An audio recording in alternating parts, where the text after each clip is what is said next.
Olá, pessoal. Estamos aqui no terceiro episódio do podcast Clarissa Vilar.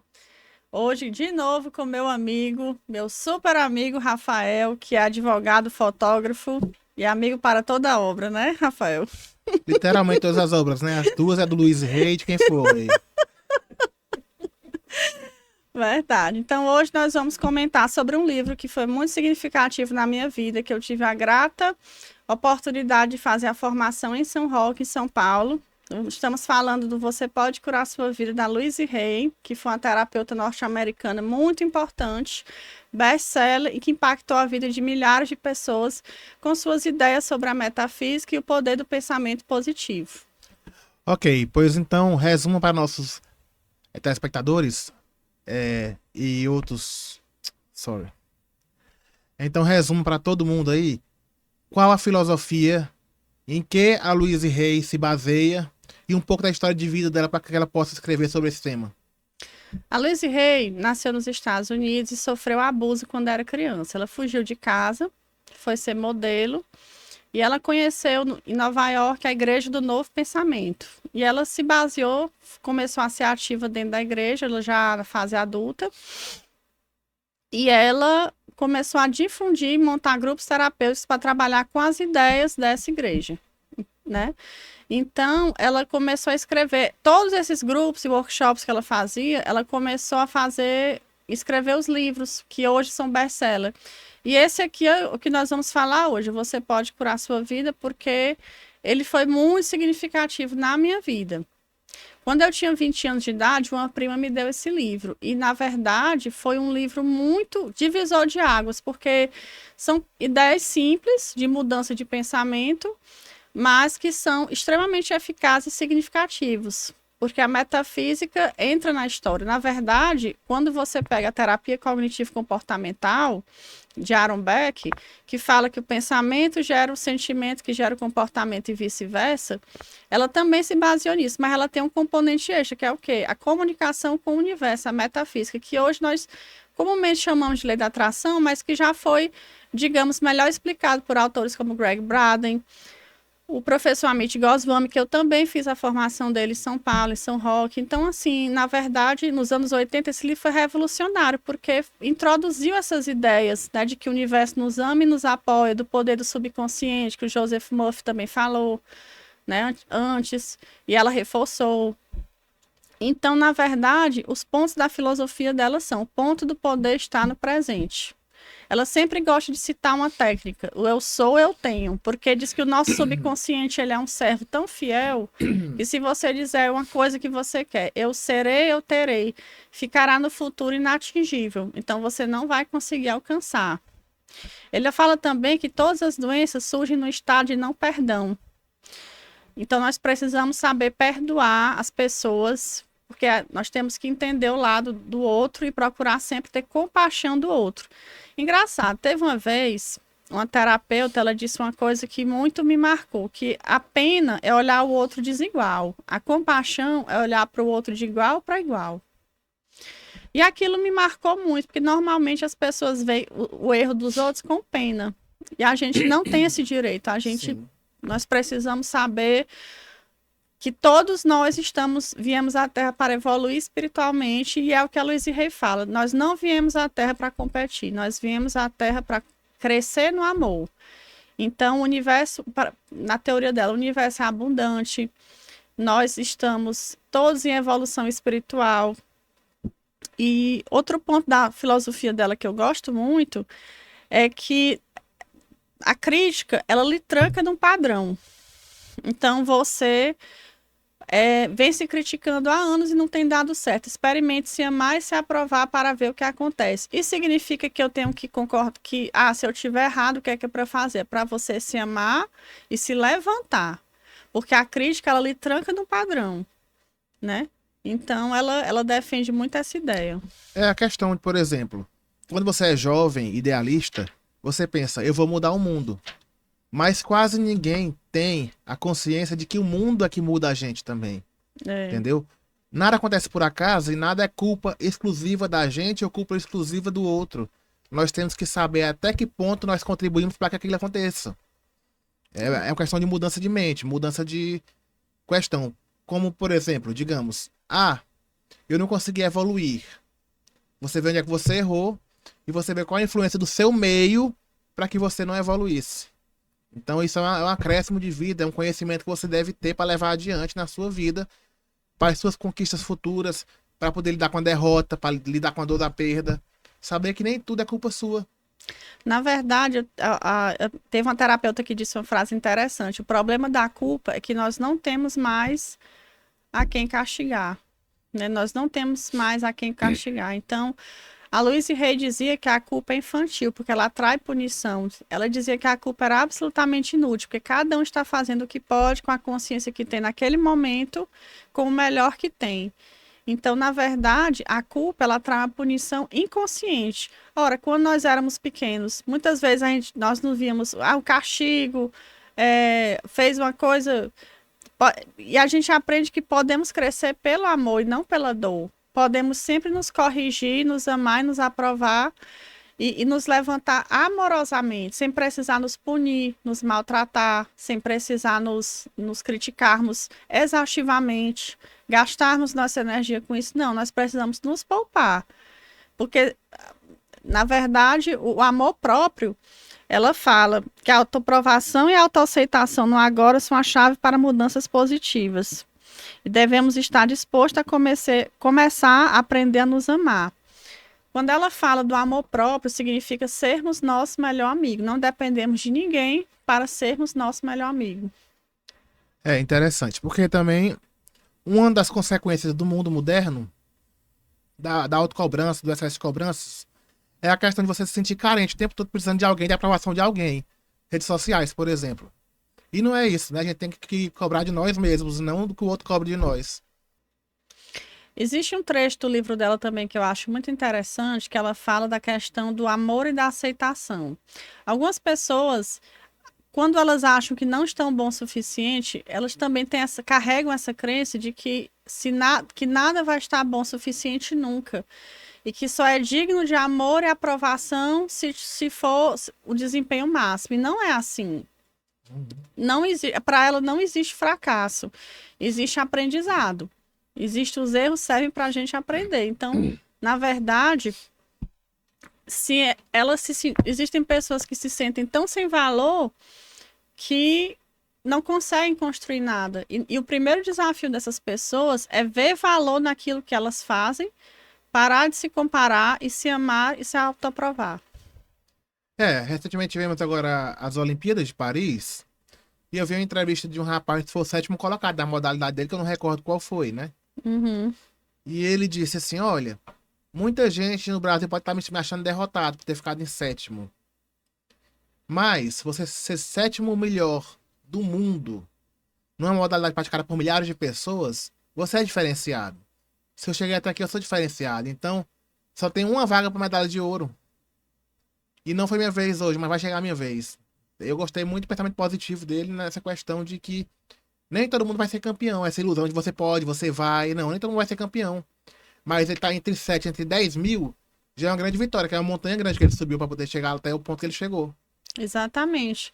Nós não viemos ao mundo para morrer de competir, não. Nós viemos ao mundo para crescer no amor.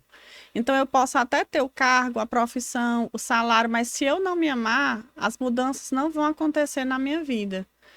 Então, esse livro, eu digo que mudou minha vida, porque foi um livro que me trouxe essa consciência, mesmo antes de eu cursar a psicologia. E na psicologia se vê que o conceito de autoestima ele é recente, ele foi desenvolvido nos anos 50, oficialmente, e que isso se tornou um parâmetro para ver o que é que a pessoa pensa de si, qual é o verdadeiro valor que ela vê em si, e muitas vezes redescobrir esse valor. A nossa sociedade vive nos comparando, nos medindo o tempo todo.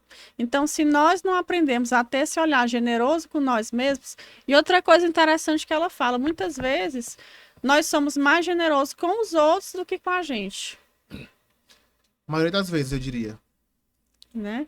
Nós somos mais generosos com os outros, com os nossos amigos, do que com a gente mesmo. E o grande desafio nessa existência é crescer no amor. Ou seja, eu quero um emprego melhor, beleza, eu abençoo o meu emprego, e atraio, me comunico com o universo para atrair um emprego melhor. Claro, fazendo a minha parte, porque muitas pessoas pensam que a lei da atração é só pensamento positivo. Não é. O sentimento é que conversa com a matriz divina, como já dizia o Greg Braden. Então, esse sentimento é que se conecta com o universo, é sentir como se já fosse, mas também agir. A Louise Hay sempre dizia que o nosso processo de mudança deve ser divertido. Então, é essencial lembrar de nossa criança interior para que a gente possa se curar e sempre levar a vida mais leve, com mais humor, né? Sempre levar a vida com mais leveza. Na parte de relacionamento, ela fala que nós, não só relacionamento afetivo, mas como um todo, porque nós nos relacionamos com o universo, o planeta de uma maneira geral. Ela fala que nós atraímos o que acreditamos ou aquilo que somos. Então, muitas vezes, o outro é o espelho do nosso interior. Muitas vezes, o que nós criticamos no outro está dentro da gente. E ela fala muito isso. Você concorda? Sim, concordo, porque a gente, por exemplo, a gente se mostra muito forte às vezes, estando arrasado por dentro. Isso é uma maneira de se blindar. E quando você leva a vida mais leve, eu sempre busquei isso, tu me conhece há muito tempo, eu sempre humorizo em algumas situações. Inclusive, até no velório do meu tio, eu fiz meu primo sorrir, o filho dele, né? Relembrando as histórias boas. Eu disse, ó, tem tanta história boa com teu pai, tudo que a gente viveu e tudo mais, entendeu? Pra que aquele momento de luto fosse um momento de celebração da pessoa, não de lamento pela morte. Então, o modo que você aborda, você atrai pessoas boas também. E mesmo você sendo uma pessoa boa, você também atrai pessoas ruins.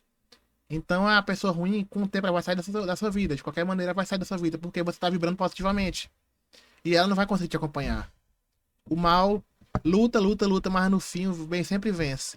Então tá consciente que tá fazendo bem para si mesmo, para o outro, e de que você está tentando levar sempre de forma mais leve para poder evitar de você mesmo se cobrar em excesso, você mesmo cair, você mesmo ter outras complicações relacionadas a psicológico, por exemplo.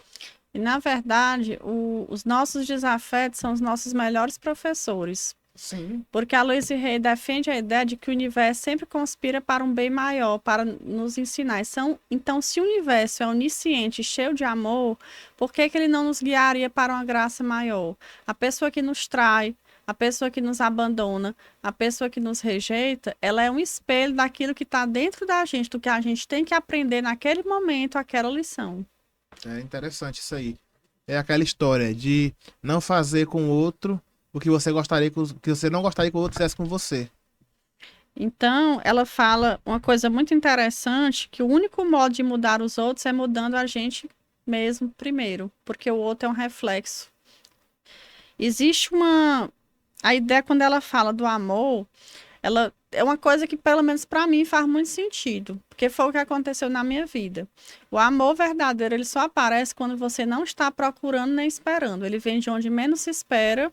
Aí tem aquela ideia do soltar, né? Que até o Hélio Couto fala muito, que é quando você tem um pensamento, você faz o seu pedido para o universo, e aí você solta, ou seja, você entrega para o universo entregar na hora certa, né? Da maneira mais elevada. Então, ela fala que, na verdade, quando você tem que fazer uma lista daquilo que você quer, você tem que se aprontar para o amor.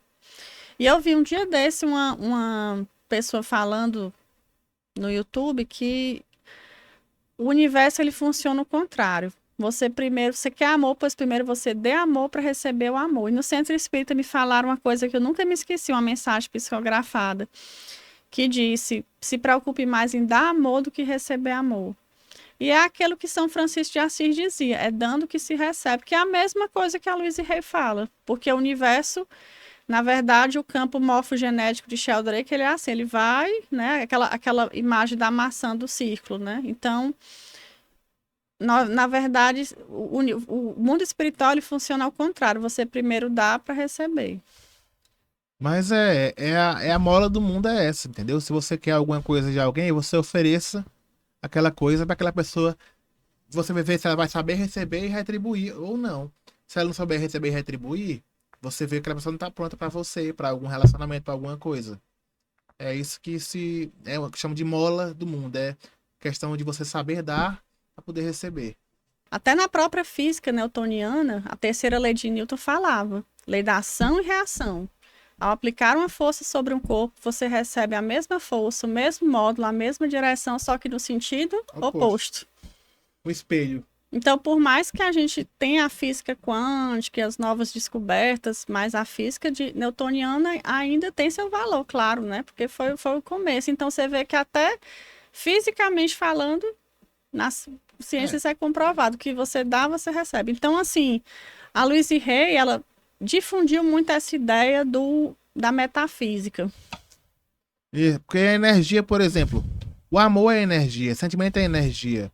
São energias não visíveis, mas são energias. A terceira lei de Newton, ele fala de energias que causam impacto. Energias que você pode ver, sentir e tudo, né? O amor também você pode ver e sentir. Aliás, você pode sentir, você não pode enxergar. Então é a questão de que a física, a metafísica, os sentimentos, tudo é interligado. O cara tá no ensino médio, por exemplo. Ah, eu quero ser, por exemplo, advogado. Para que eu vou estudar isso daqui? Ele não vê que é tudo interligado, que a física com outras áreas é uma interdisciplinaridade muito interessante. Com a psicologia, qualquer área que ele for precisar trabalhar, ele vai ter que ter conhecimento primeiro essencial do que é aquilo que ele está vendo naquela grade curricular de física, ou de matemática, ou de química.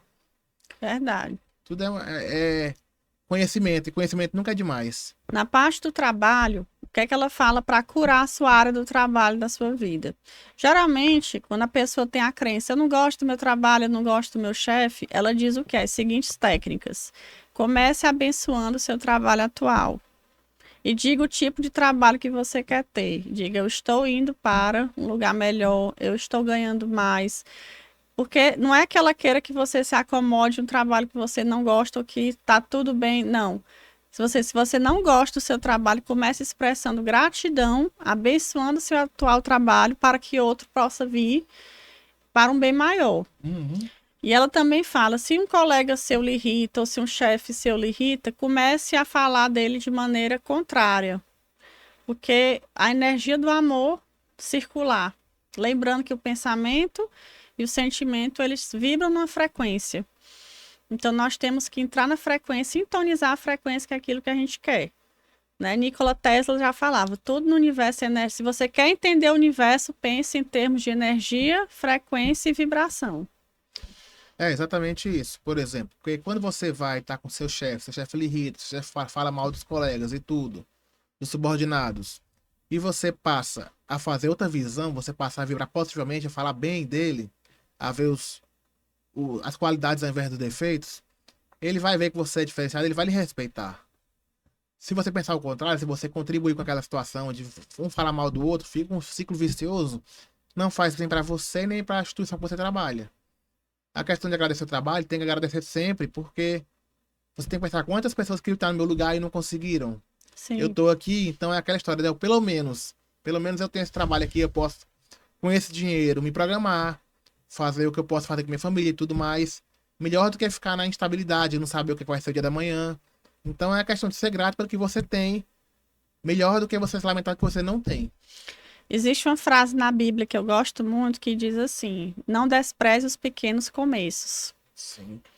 Então, quantos personagens bíblicos nós vemos que começaram pequenos e Deus os levou a um patamar mais elevado? Uhum. Muitas vezes a gente despreza ou então desconsidera ou não dá o devido valor a um pequeno começo, seja no trabalho, seja em casa.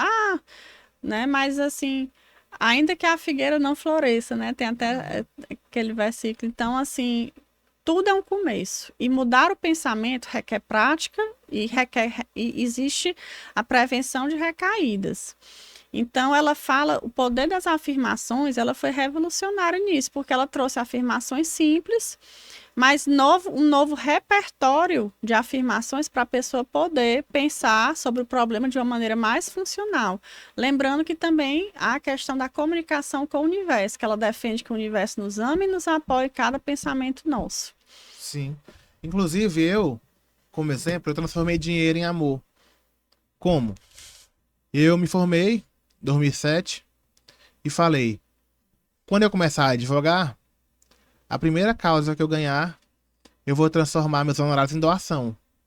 E assim eu fiz. Ganhei a primeira causa, E era inclusive um empregado da empresa de entrega de gás.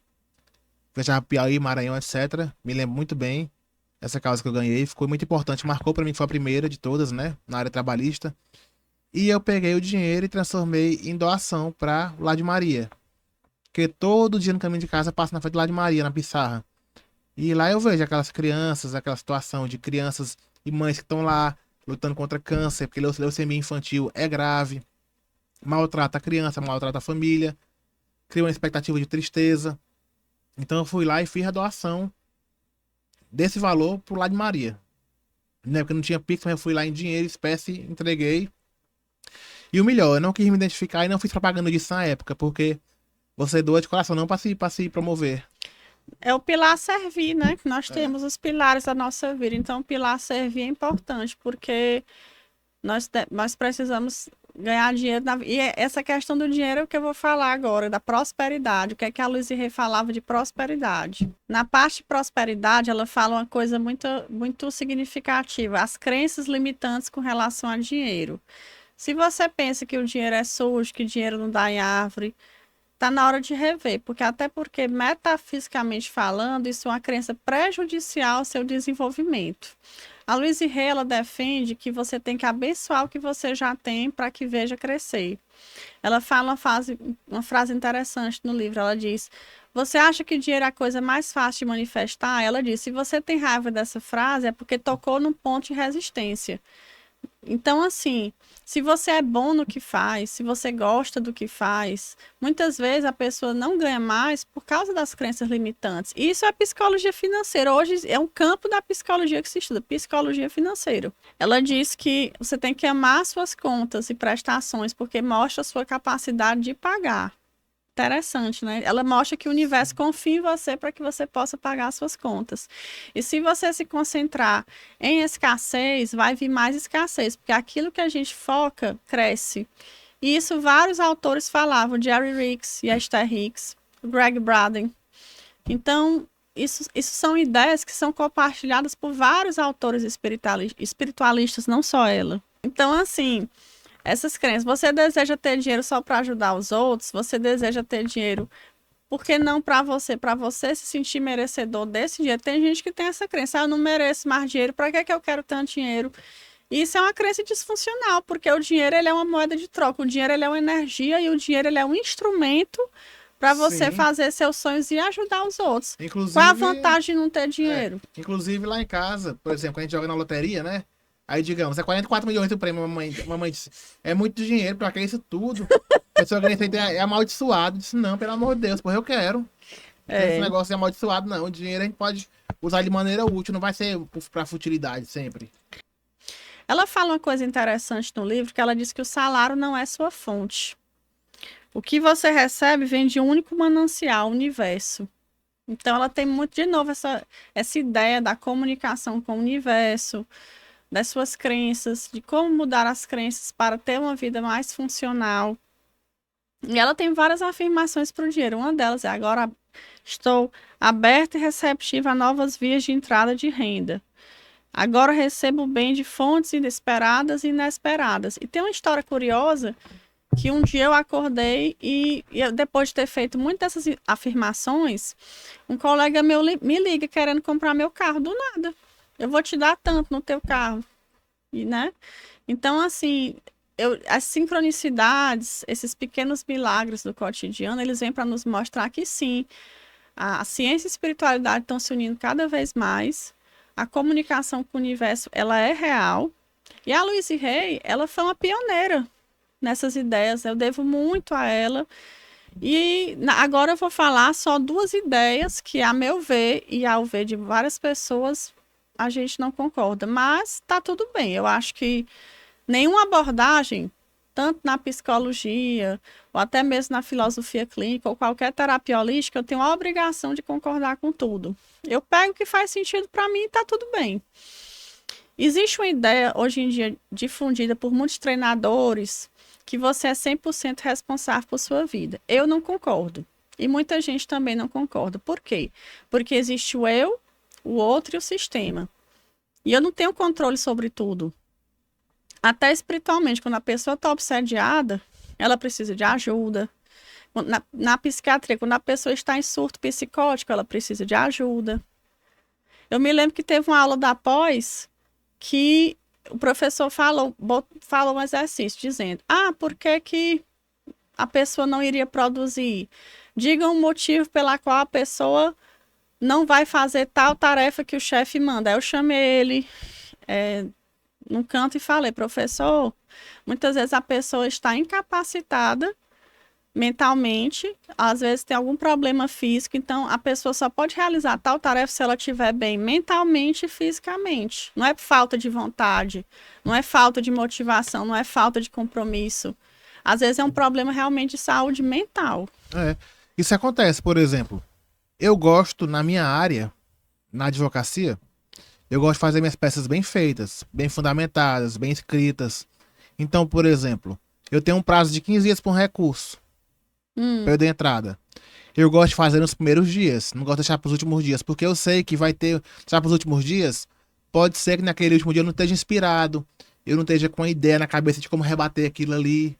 Isso aconteceu recentemente, eu estou com uma ação difícil, de uma ação bancária, e eu pensei, não, segunda-feira eu vou fazer o esboço da minha contestação, né? Segunda-feira eu não consegui fazer nada. Cheguei, peguei o modelo, estudei. Na terça-feira eu acordei cedinho da manhã com a ideia na cabeça pronta. Dizendo isso, eu vou rebater com lei, isso. E naquela manhã mesmo eu terminei de fazer. Então é questão de você estar apto mentalmente para poder fazer alguma coisa. Como ela disse aí. Você tem que ter essa consciência, tanto que até no exame neuropsicológico, quando a pessoa está com a função executiva comprometida, ela não consegue fazer. Ela consegue pensar, mas não consegue executar a função. E aí precisa de reabilitação, muitas vezes precisa da neurometria, que é um exame do psiquiatra para fazer o mapeamento do cérebro. Então, existem diversos fatores. Por isso que eu digo, eu não concordo com essa ideia de que você é 100% responsável. Eu, claro, concordo que você tem que ter uma consciência sobre o seu erro, sobre as suas ações, sobre aquilo que você está fazendo. Mas dizer que eu tenho total controle sobre o outro e o sistema, isso não é verdade. E está tudo bem, apenas uma visão de mundo que várias pessoas compartilham. Até porque se você concordar com essa ideia de que você é 100% responsável por todas as experiências que lhe ocorrem, você vai estar vibrando na culpa, na punição, no ressentimento. Isso não é saudável. Então, assim, realmente eu não concordo. Outra ideia que eu acho que ela podia ter explorado mais, ela fala: nós só precisamos estar dispostos a perdoar, que o universo vai fazer o como. Olha, eu acho que o perdão, ele é complexo. Existem casos na psicologia, de relatos de pacientes que são extremamente difíceis de perdoar.